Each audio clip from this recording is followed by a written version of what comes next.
Naku, matutuwa na naman sa atin si boss. Uy, baka di na makahinga yung bata. Tanggalin ko na kaya yung takip. Oo, sige, tanggalin mo na. Ay, nanay!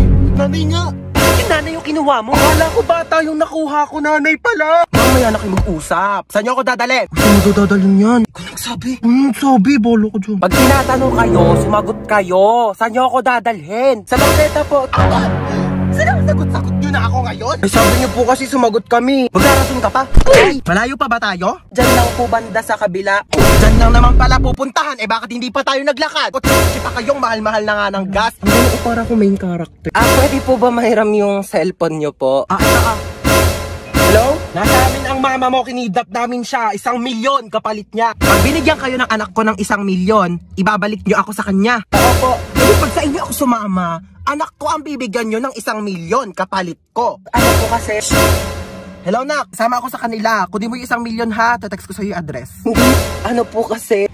Narinig yung sinabi ng nanay ko. Ay, 1 milyon daw kapalit niya. Ito na po. Dali pala kayong kausap eh. Ay, ikaw muna magbayad na utang ko doon sa mga kumare ko ha. Sasama muna ako sa kanila. O, tara na. Saan po tayo pupunta, ma'am? Magbabakasyon tayo. Kidnapper ako, hindi ako grab driver eh.